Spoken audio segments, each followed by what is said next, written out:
Με λένε Σοφία Θεμιστοκλέους. Γεννήθηκα, είμαι Κυπραία. Γεννήθηκα στο Διόριος, επαρχία Κυρηνίας. Η μητέρα του άντρος μου και ο πατέρας με ήθελε. Η μητέρα μου δεν ήθελε. Φοβήθηκε ο πατέρας μου. Πέταξε την πένα από το χέρι του και λέει του: θα σου τη δώσω αφού να μην με κάνεις ρεζίλη και εγώ θα τη βοηθώ. Ώσπου ζω θα τη βοηθώ. Έδωσε μου τη. Επαντρέψα μας. Επέρασα, φύγα μας 3 χρόνια και μεγάλωσα διότι ήμουν μικρή πολύ. Έγινα 19 χρονών και πάντρεψε με 20. Γεννήσα το γιο μου. 23 την κορίτσα μου.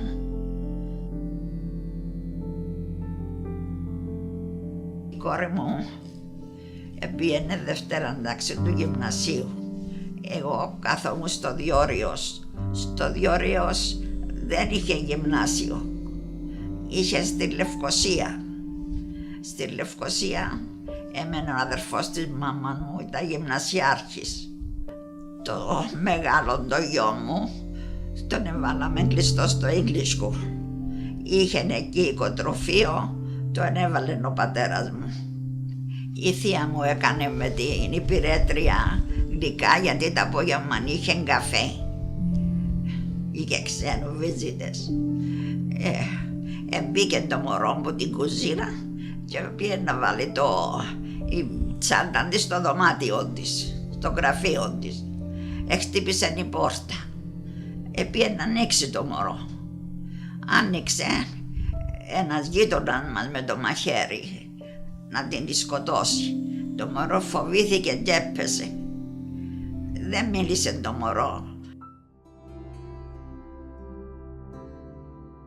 Από τότε ήταν μαύρη η ζωή μου, διότι ήταν πολύ καλή η κορίτσα μου. Ήταν όμορφη, ήταν καλή.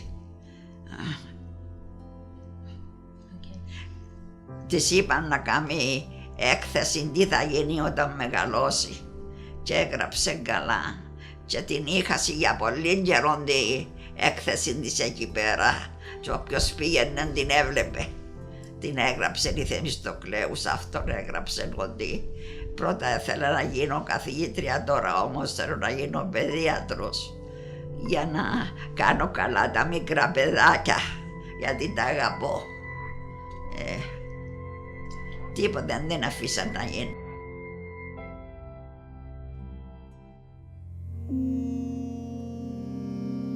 Από τότε η ζωή μου είναι μαύρη.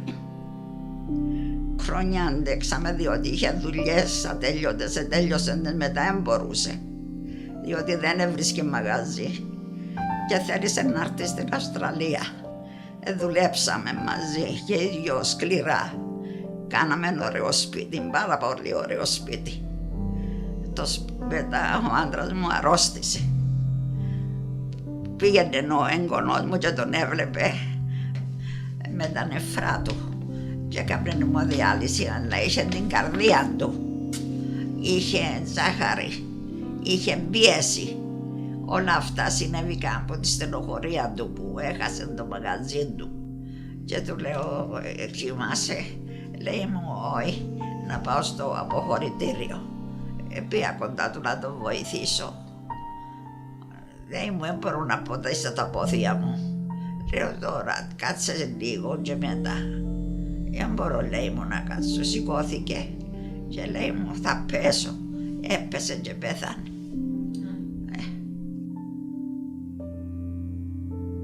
Μετά πέθανε.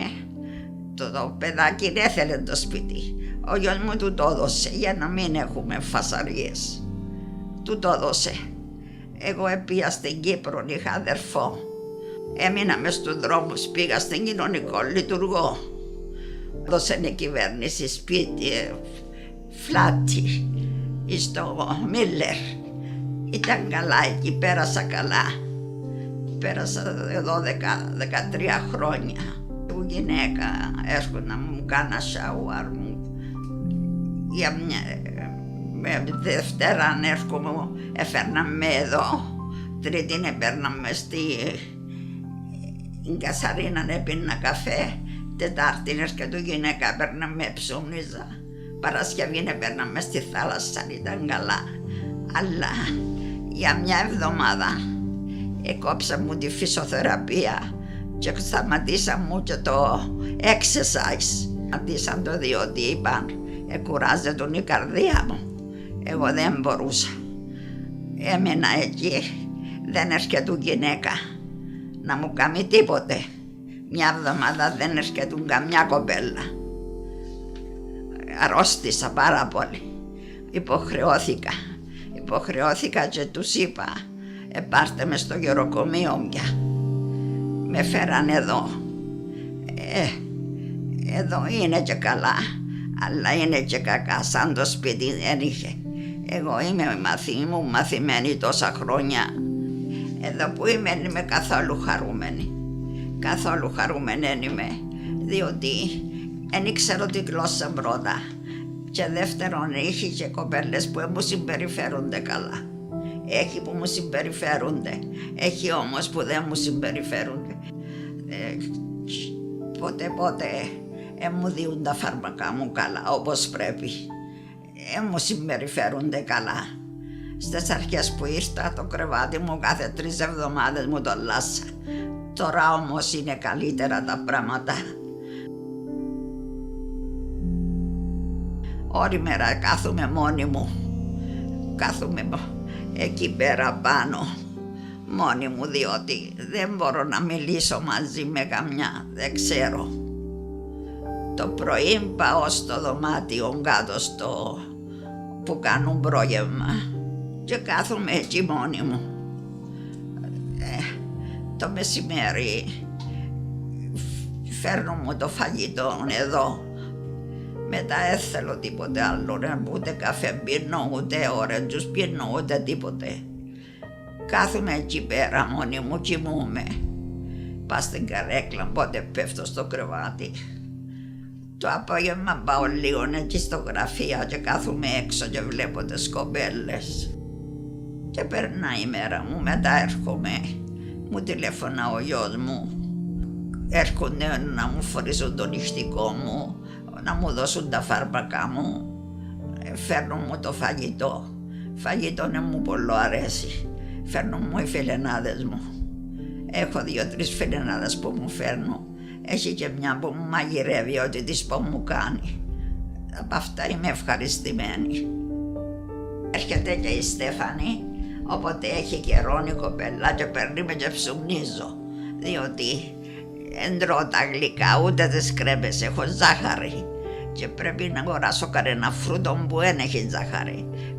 Παίρνει με, έρχεται η Μαρία, είμαι πάρα πολύ ευχαριστημένη. Πάρα πολύ καλές κόρες. Μου συμπεριφέρονται όμορφα.